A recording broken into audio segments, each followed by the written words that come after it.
So Jesus gathered his disciples together and he gave them instructions. The Bible tells us that he told his 12 apostles, but other places in the Bible it says there were 72 of them, so we don't really know exactly how many there were or who they were, but Jesus wanted to send them out so that more people could be reached with his message, and he sent them to do this.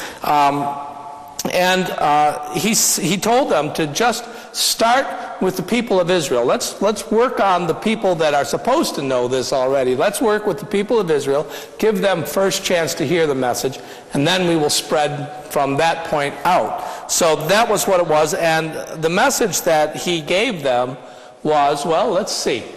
So he sent the disciples out, and the first thing he told them was to proclaim the message that Jesus was giving. And you know what that message was, right? What was it that Jesus was telling people everywhere he went? The realm of heaven is near. Becky has been listening to me. Now, you might have to relearn that when the next pastor comes, but thank you, Becky. Want to say that nice and loud? The realm of heaven is at hand. Exactly. The realm of heaven is at hand. The realm of heaven meaning God's world, the way of God, is not so far off in the distance. It's right here, right now. You can be in it right now if you choose to. You can live as if God is right here with us now. That was the message that he sent out to people, to his disciples to give. So he wanted them to go out and proclaim that message. He also wanted them to heal. He told them to go out and heal people and raise the dead and throw out demons, all of that thing. Whatever that power was that Jesus had, he gave it somehow to his disciples so that they could go out and do works of healing as well. I don't always know what to think of all of that. It's hard sometimes to understand. Certainly it implies that there were physical healings that they were doing, but there was also a lot of mental healing as well, and healing of broken hearts and broken souls and that kind of thing. That was another thing that Jesus told them to do. He talked about casting out demons, and I always say the best way to understand what a demon is, it's whatever it is that torments a person, an idea, a thought, a circumstance. Get rid of those kinds of things. So Jesus sent them out to do that. And then he sent them out and told them to trust about it. What did he say not to take with them?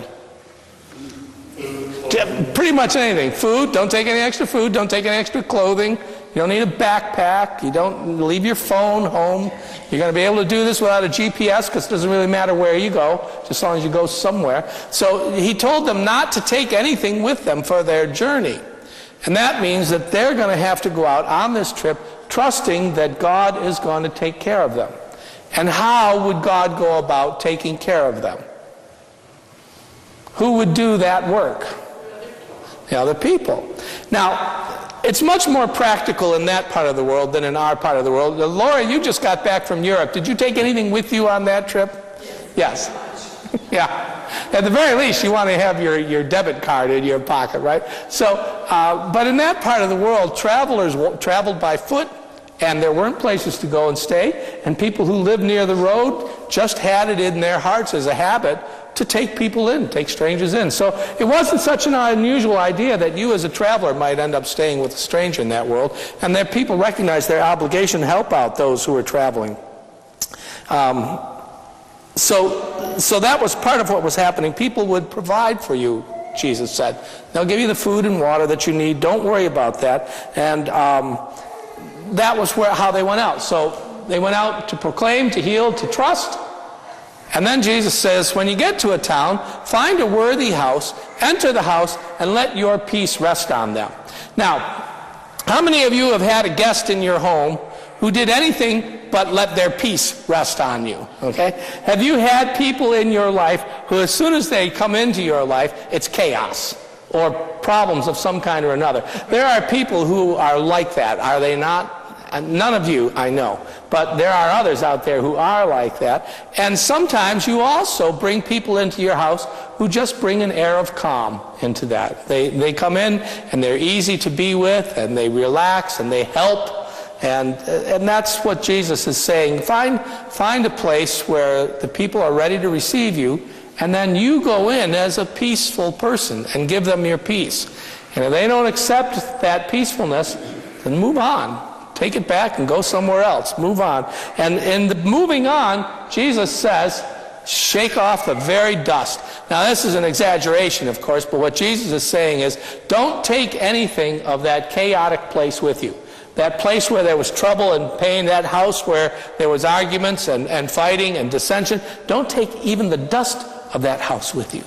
Shake it off. Shake it off. Just like Taylor Swift says. I saw that, and I knew you were going to sing that right. It's a good song. Taylor Swift pointed that out. That's one of the things you got to do if you're going to get through life. You're going to have to shake things off sometimes, right? So, this is what Jesus says. Now, I want to tell you a little bit why I'm thinking about this service, because I have a friend who has just, a pastor, who has just left a church after 14 years, has moved on. He's been there working at that church for 14 years, and during that time, he did all the things that pastors try to do. He gave them spiritual guidance. He was there in times of crisis and trouble. When things happened in the community, he tried to take part in that and do what he could to help others in the community. He helped a lot of people who were desperately poor in his community, tried to do what he could for them, tried to speak the truth on Sundays when he spoke and when he led Bible studies, to really share the truth. That's what he was trying to do. But the church he was trying to do this for was a very difficult church. They were a real problem in a lot of ways, and they gave him a lot of trouble, deeply affected his own health because of the constant stress of that. And they had two major problems in that church. Would you like to know? Problem number one is they had a family who ran everything in that church. The husband was the treasurer, and the wife was the financial secretary. So they were the only two people in the church that knew anything about how the money situation was in the church. They were the only two that knew, and they wouldn't tell anybody else. They ran all kinds of things. They told people what they had to do and what they were willing to do. And that was problem number one. They had a controlling family. Problem number two was they had a church full of people who were willing to let that controlling family control things. So there was just constant struggle like that. And because they had control of all the money and kept a tight rein on the finances, there were other issues too. So question, can we fix the door on the church so that we can put a new lock on it?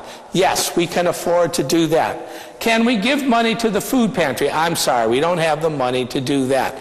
Can we cut down the trees that are dropping leaves on the parking lot? Oh, absolutely, that has to be done. Here's the money to cut down the trees. Can we give the pastor a raise? He hasn't had one in 10 years. No, we don't have the money for that. And it was that kind of thing over and over again. And every meeting that he went to was contentious. Every meeting seemed to end up in an argument.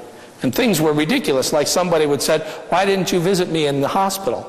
When were you in the hospital? I was in for 2 weeks last month. Well, you didn't tell anybody. Well, you still should have visited me. That kind of thing constantly went on.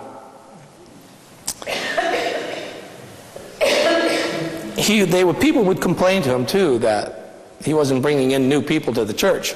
But he was. He'd go out, he'd meet people, he'd invite them, they'd come to the church, they'd come in, and then after a couple of weeks they would say, Pastor, we really like you, but the people in your church are so rude. They would be insulted, they would be told to get out of the seat they're sitting in, it belongs to somebody else, things like that happening. All of this is what was going on. And now he's off to a new church. And there's no break in between. He's going to have his last Sunday at the first church, and next Sunday will be at the new church. What do you think of that? What's the danger? Time to renew. He needs time to renew. Yeah, he needs to have a break from things. What else?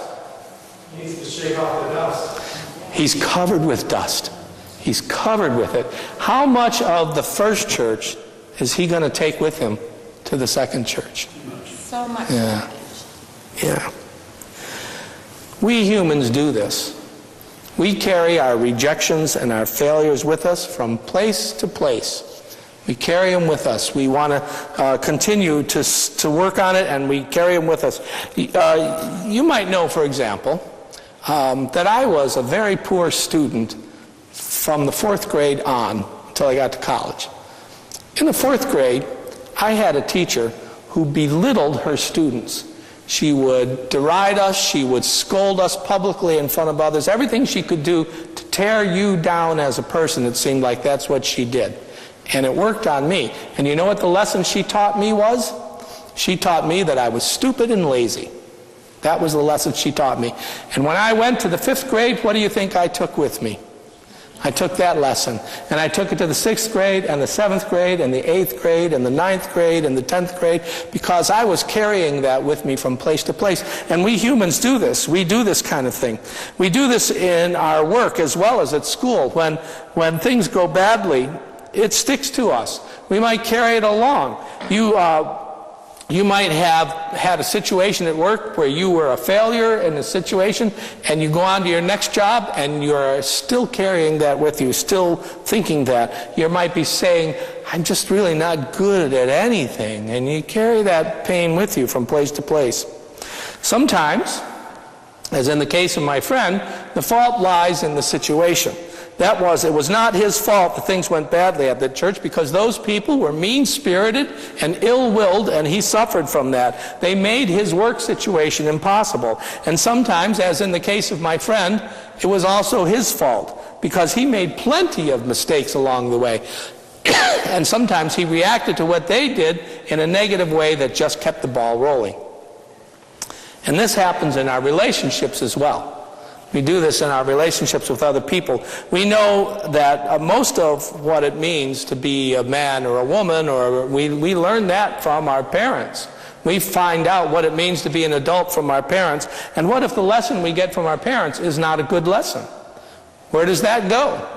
We carry it with us, from place to place, from person to person, from relationship to relationship. We find out what has, we keep trying to take and fix what has been wrong in the past. And sometimes we just can't let it go. We don't seem to want to let it go. Why can't we let it go? Why can't we shake off the dust? You know what's the worst reason? We want revenge. We want to get the last word in. You see these people over here? You see them? They're terrible to me. They're awful. They treat me so bad. Now I'm going to go over here and work with these people. I'm going to work, because these are the nice people over here. They're so, you know, these people are really nasty to me. You guys got to stop doing what you've been doing all this time. I don't have any more time for you. I'm going to go work with these good people over here, because I want to talk to them about, I so appreciate how good you are, because these people over here are terrible to me. Aaron says, I just got here. The point is, we can't let it go, because I think if I go over here and work with these people, then who's going to straighten out these folks? And they're going to get away with it. If I don't get over here and have that last word with them and make them say, yes, you're right, we were wrong, we were terrible. If I don't make them do that, who's going to make them do that? They're going to get away with it. And a lot of times that's what we want to do. We do it in our relationships with people too. We just can't let go of the one that went bad, because we haven't got satisfaction out of it yet. And that satisfaction probably isn't ever going to come. So, let me ask you this. How do you do it? How do you let go of something from the past like that? How to shake off the dust? First of all, pray about it. Spend some time in prayer and meditation about it. And prayer means telling God exactly what you think of those folks, because that might be part of what you need to do. You might need to say to God, this is what they're like. I can't stand it. And let that anger boil out in a safe place. God isn't troubled by that. Pray about it. And the first half of prayer, of course, is your honest statement. And what's the second half of prayer? Listen. You got to spend some time listening. So if you're in a situation where you need to move on, spend some time in prayer. And heal. Do what you need to heal about it. Have you ever talked to a person in a bad situation and you say to them, you know, you should talk to somebody about that?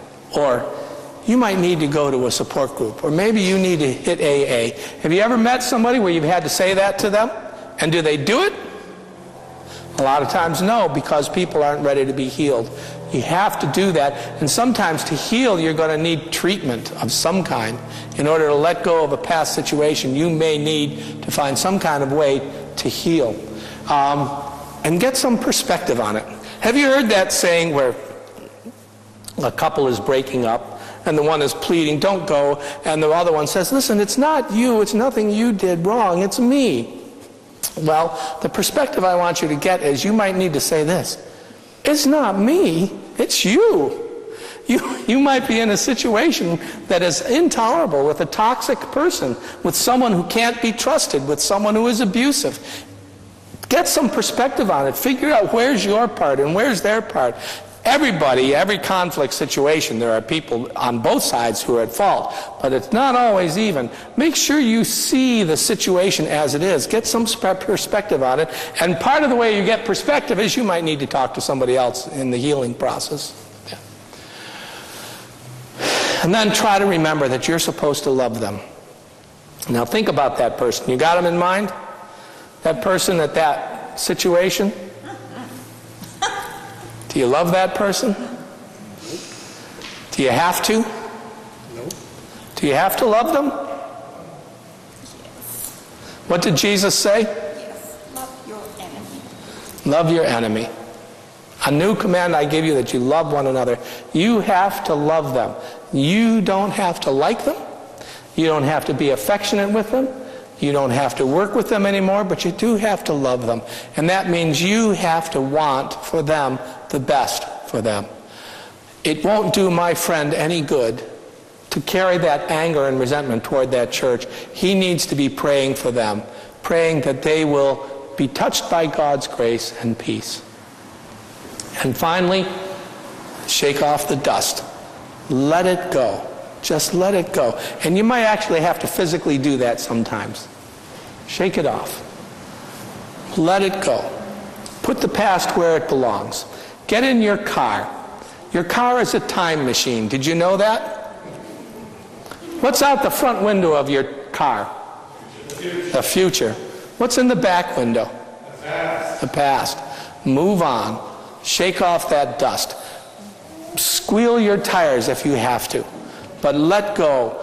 Jesus says you can't fix all of the situations. Jesus couldn't fit all of the situations. He got rejected by times and places, and you will too. Don't let that stop you from moving forward into your future.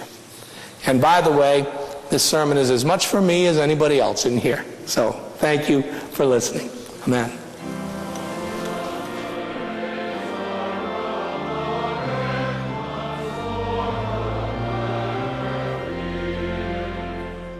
You've been listening to a sermon by Reverend Stephen Carnahan, pastor of High Street Congregational Church in Auburn, Maine. If you feel inspired by what you hear, you're invited to join us in person for worship services every Sunday morning, starting at 10 o'clock. Of course, you can always listen to Steve's sermons on the web. New sermons are posted every Monday by midday. Please explore this website for more information about our church, or visit our Facebook page at High Street Congregational Church, UCC, where you'll find the video version of Steve's sermons as well. We hope that God's presence will be known to you every hour of every day. May God's blessings rest upon you now and always. See you next week.